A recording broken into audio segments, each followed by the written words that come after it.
Alright guys, welcome back to the channel. I just wanted to go over today. A lot of people have been asking me what's the best investment, where do you park your money. I got a little bit of a mixer here. Now there's no wrong answer, truly. There's no right answer in this one. There's definitely wrong answers, but it's personal preference and what you really like. And I say whatever you enjoy the most is what you should be doing. It's a collectibles thing. If you like investing in it, if you like collecting in it, you got to know there's ups, there's downs that could be left worthless. During the whole 90s, wax was just became like almost zero. So do you invest in graded cards? Do you invest in raw cards? Sports? I mean, there's all types of which one and this and that. Now I got my hands in a lot of stuff. UFC is my main sport that I like to collect. So that's what I stick with most of the time. So I mean, the thing is, here's McGregor. I think McGregor, he's a huge name. No matter if he loses again, he has a big draw. If he wins again, his cards are going to the moon. But this guy really started to put UFC on the map, get them a lot bigger than they are. Love him, hate him, just respect his promotership. He's the best promoter UFC's ever had. Now, just Mbappe, this is not technically his rookie, but most people consider the Prism his rookie. Do I go for 9s or 10s? Majority of the time, if I'm buying the card, I'm really looking for a 10. I'm not looking for a BGS 9.5. I'm not looking for an HGA 9.5. I'm looking for a 10. I'm normally looking for a PSA 10, but I'll take some of the other grading companies. 10's what you're looking for. That's what demands the premium. Now, if you can buy one that looks great and send off and get the 10, that's where you really make the money. Because as far as a graded card goes, once it gets the 10, that's when anyone can demand the money. So the money's made if you buy raw and you get the 10. That's really what it comes down to. Now, do I recommend raw? Yeah, totally. Raw is where it's at. A lot of people get confused. They think it has to be graded. No, raw is great. As long as you keep it in premium condition, you store it well. Raw is nice. You send this off and you go for the 10. It goes from whatever it could be. I mean, this is a Paddy Pimblett. Not a super expensive card right now. The guy hasn't done anything in the UFC. But he's another promoter type like McGregor. So if he can win a championship, look out. Now, this is his instant. This is the only card made of him. If you can get this in a 10, this triples the price on this thing. Easy. You figure it's about a $29 card. You get a 10. This is easy $100 card, maybe more. No one's just going to give up perfect condition. Paddy Pimblett. The print run looks huge, but that's really not that big considering this is just his base card. Now, do I like to keep old boxes, new boxes? What's the deal? So, really, you got to buy boxes when they come out for the best price. But you got to keep the ones that have that rookie class. How do you know? Well, you don't always know. Look at these are some 2017 football boxes, and you're looking at it like, well, 2017. If you're not a big football fan, maybe you don't know. Patrick Mahomes is in 2017. It's a super short print autograph in Contenders Optic. His base Optic Donruss is worth quite a few bucks if you can get a nice mint one. And 2017 is such a in-demand product because Patrick Mahomes, at this moment, looks to be the next best quarterback coming up.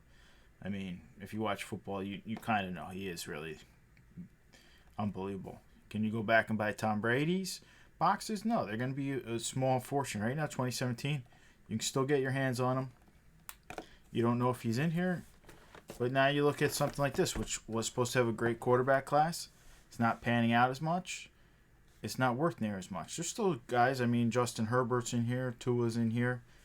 It potentially could work out. And this box will go from $400 a box to $5 to $6 to $7 to $1,000 if one of those guys breaks out. You just need one. That's the reason why I like sealed product a lot.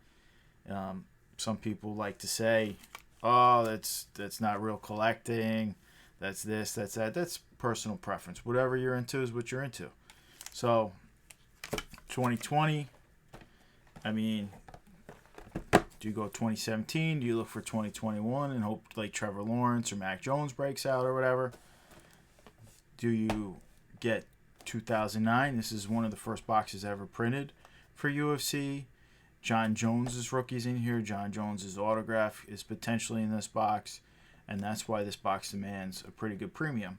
Like I said, this is probably, if you go buy this, a little over $1,000 or something on the open market. I think Blowout has them for $1,300 right now. So I mean, you can still find them. They're definitely getting rare. There's definitely some top-notch guys in here. Is this as much as the 2013 Bloodlines where McGregor rookie's in? No. So really, when you're hanging on to the sealed product, what's going to make it jump is if a rookie potentially is in there that's been huge. So really, what's the right one to get? See, there's no right answer. It's whatever you really enjoy, what you like. If you can hold boxes long term, the key is if I hold on to this box, I only need to be right with one guy. Tua can be a bust in this 2020 class, and this box is still going to go up in value if Justin Herbert's a stud. You only need one guy. That's the key with sealed product. If you have 0 good rookies in it, say this whole rookie class is a bust, then yeah, you know what? The box will start to sink in price. It just will sit stagnant and stagnant and stagnant. That's the sports card world. That's how it goes. If there's a good rookie in here, though, like I said, I only need one. Now, if I'm looking to buy McGregor rookies when he first came out, they were cheap. But if he did nothing, they'd be worthless. Like I said, Paddy Pimblett. If Paddy Pimblett loses 3 fights in a row and retires, this card's virtually worthless.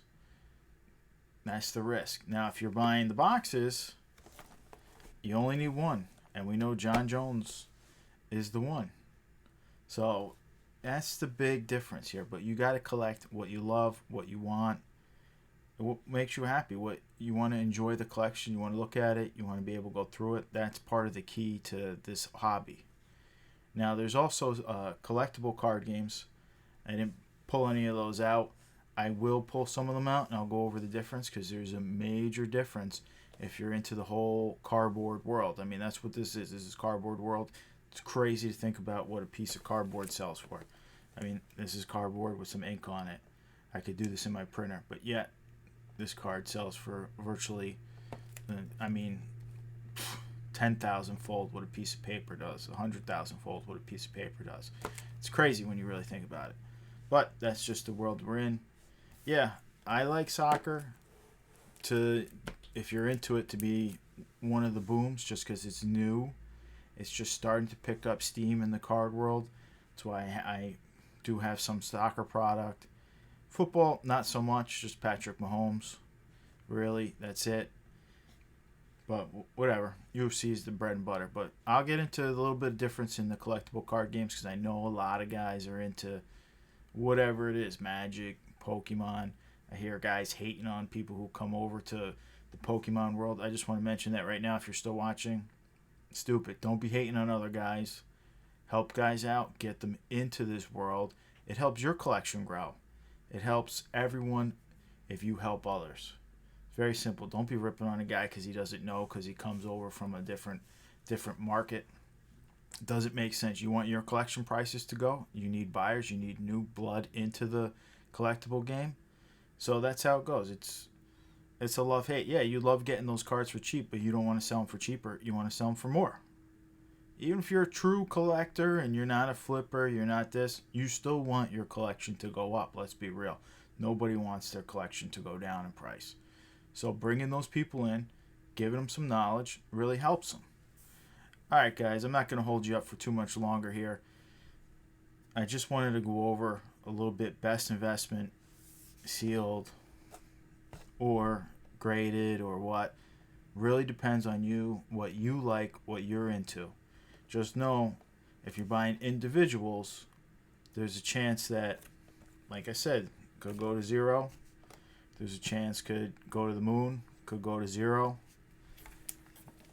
You lower your odds if you keep product because you get the entire rookie class. Panini Prism for UFC, the new Prism. almost virtually impossible that thing even comes down to retail price ever again. The cheapest I see it is $16.50, absolute cheapest. Most places is $2,000 already. Like I said, it was $750 originally. Hamzat going to the moon. Speculation. Marab Dajrili going to the moon. There's just so many guys in there. You only need one for that set to boom. That's the key with sealed product versus buying individual product.